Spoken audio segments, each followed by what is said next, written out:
തൃശൂർ ജില്ലയില് 45,000 വരുന്ന മെമ്പർമാർ, ഏറ്റവും ചുരുങ്ങിയത് 2 ലക്ഷം വോട്ടുകളെ സ്വാധീനിക്കാൻ കഴിയുന്ന ആളുകളാണ് നമ്മള്, അല്ലേ? ഓരോ വീട്ടിലും 4, 5, 6 വോട്ടുകളുണ്ട്. ഈ ജില്ലയിൽ 2 ലക്ഷം വോട്ടുകൾ. നമ്മളെല്ലാവരും 45,000 വ്യാപാരശാലകളില് ഒരു സ്റ്റിക്കർ പതിക്കുക. എന്താ സ്റ്റിക്കറിൽ എഴുതേണ്ടത്? എന്റെയും എന്റെ കുടുംബത്തിന്റെയും വോട്ട് എന്റെ സംഘടന പറയുന്നവർക്ക്, എന്റെ സംഘടന പറയുന്നവർക്ക് എന്ന് ഒട്ടിച്ചു വെച്ചാൽ മതി. ഈ പറയുന്ന ആളുകൾക്ക് നമ്മളടുത്ത് വരും. പിന്നെ അവിടെ പോയി സമരം ചെയ്യേണ്ടി വരില്ല. സമരത്തിന്റെ സ്കോപ്പേ നഷ്ടപ്പെടും. സമരത്തിന്റെ ആവശ്യം വരില്ല. അപ്പൊ ഇന്ന് നടന്നില്ലെങ്കിലും നാളെകളിൽ രാഷ്ട്രീയം വേണ്ട നമുക്ക്. രാഷ്ട്രീയമൊക്കെ അതിന്റെ വഴിക്ക് പൊക്കോട്ടെ. പക്ഷെ വ്യാപാരികളുടെ ആവശ്യങ്ങൾ, വ്യാപാരികളുടെ അവകാശങ്ങൾ നേടിയെടുക്കാൻ ഒരു വോട്ട് ബാങ്കായി ഒരുമിച്ച് നിൽക്കേണ്ടുന്ന അവസ്ഥയാണ് ഇന്നാട്ടിലെ ഭരണവർഗങ്ങൾ നമുക്ക് മുന്നിൽ ചൂണ്ടിക്കാണിക്കുന്നതെങ്കിൽ അതിനും ഈ സംഘടന പുറകോട്ട് പോകില്ല എന്നുള്ള ഒരു പ്രഖ്യാപനം അത് നമ്മൾ നടത്തേണ്ടിയിരിക്കുന്നു. അതിനും ഞങ്ങൾ തയ്യാറാകും. നിങ്ങളാണ് ഞങ്ങളെ അതിലേക്ക് നയിക്കുന്നത്. ഞങ്ങൾക്ക് താല്പര്യമുള്ള വിഷയമല്ല. ഞങ്ങൾക്ക് പഞ്ചായത്ത് മെമ്പർ ആകേണ്ട, ഞങ്ങൾക്ക് പഞ്ചായത്ത് പ്രസിഡന്റ് ആകേണ്ട, MLA ആകേണ്ട, MP ആകേണ്ട, മന്ത്രി ആകേണ്ട. പക്ഷേ അന്തസ്സോടുകൂടി അഭിമാനത്തോടുകൂടി കച്ചവടം ചെയ്യാനുള്ള അവസ്ഥാവിശേഷം ജനിച്ചു വളർന്ന ഈ രാജ്യത്ത് ഞങ്ങൾക്കുണ്ടായേ മതിയാകുള്ളൂ. അതിന് ഞങ്ങളുടെ വോട്ടുകൾ കേന്ദ്രീകരിക്കണമെന്നാണ് നിങ്ങൾ ഞങ്ങളോട് ആവശ്യപ്പെടുന്നതെങ്കിൽ, അതിലേക്കാണ് നിങ്ങൾ വിരൽ ചൂണ്ടി കാണിക്കുന്നതെങ്കിൽ അതിന് ഞങ്ങൾ മടിക്കില്ല എന്ന് നമ്മൾ പറയുന്നു.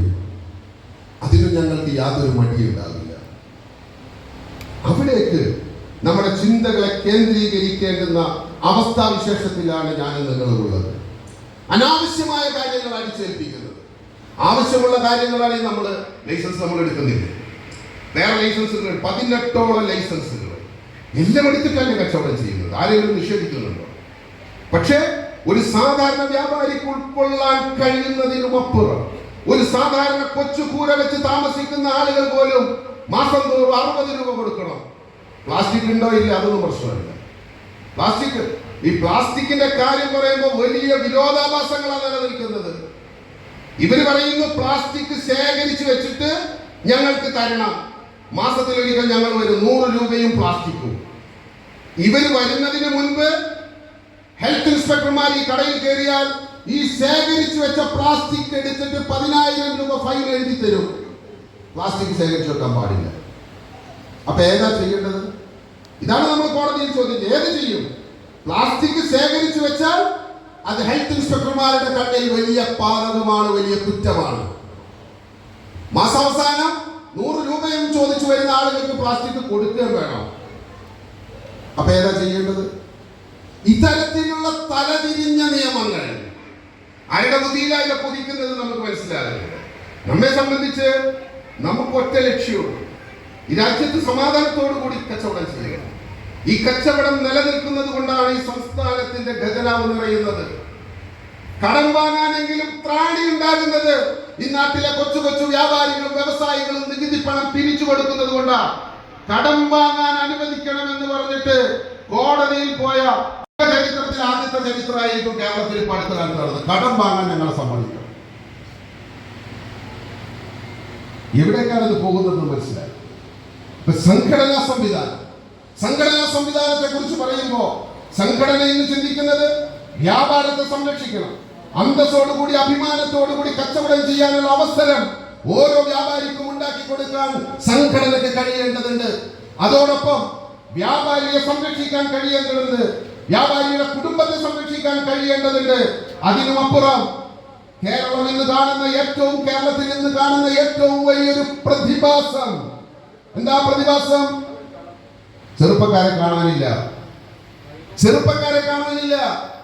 +2 കഴിഞ്ഞ മക്കളെ ഈ സംസ്ഥാനത്ത് കാണുന്നില്ല. അവർ കാനഡയിലാണ്, ജപ്പാനിലാണ്, കൊറിയയിലാണ്, ഓസ്ട്രേലിയയിലാണ്. അല്ലേ? 10 വർഷം കൂടി ഇതേ പോക്ക് പോയാൽ കേരളം വൃദ്ധന്മാരുടെ മാത്രം രാജ്യമായി, സംസ്ഥാനമായി മാറുമെന്നാണ് തോന്നുന്നത്. ആരെങ്കിലും സംസാരിക്കുന്നത് കേട്ടിട്ടുണ്ടെങ്കിൽ ഏതെങ്കിലും രാഷ്ട്രീയ കക്ഷികളോ ഏതെങ്കിലും സമുദായ സംഘടനകളോ ഈ കാര്യം ചർച്ച ചെയ്യുന്നുണ്ടോ? ഇന്ന് കേരളം അനുഭവിക്കുന്ന ഏറ്റവും വലിയ വിപത്ത് നമ്മുടെ മക്കൾ ജോലി അന്വേഷിച്ച് വിദേശ രാജ്യങ്ങളിലേക്ക് പോകുന്നു. അവരിൽ പലരും തിരിച്ചു വരുന്നില്ല. അവിടെ തന്നെ കെട്ടും, അവിടെ തന്നെ കൂടും. നമുക്കൊരാവശ്യം വരുമ്പോ പാവപ്പെട്ട വ്യാപാരി പ്രായാധിക്യം മൂലം ഒന്ന് വേച്ചു പോകുമ്പോ അവന്റെ കൈ പിടിക്കാൻ ആരുണ്ടാകുമെന്ന് ചിന്തിക്കാൻ ഇന്ന് കേരള വ്യാപാരി വ്യവസായി ഏകോപന സമിതി മാത്രമേ ഉള്ളൂ. വേറെ ആരും ചിന്തിക്കുന്നില്ല, വേറെ ആരും പറയുന്നില്ല, വേറെ ആരും ഇതിനെ കുറിച്ച് സംസാരിക്കുന്നില്ല. ഞങ്ങളുടെ മെമ്പർമാർ, ഞങ്ങളുടെ സഹപ്രവർത്തകർ, ഞങ്ങളുടെ സഹോദര തുല്യരായിട്ടുള്ള ആളുകൾ ഒന്ന് വേച്ചു പോകുമ്പോ നോക്കാൻ ആളില്ലാതെ വരുമ്പോ ആരാണ് തമ്പുരാനെ അവർ നോക്കുക എന്ന് ചിന്തിക്കാൻ ഇന്ന് കേരള വ്യാപാരി വ്യവസായി ഏകോപന സമിതി മാത്രമേ ഉള്ളൂ. ഞങ്ങൾ അതിനെ കുറിച്ച് ചിന്തിച്ചുകൊണ്ടേയിരിക്കുന്നു.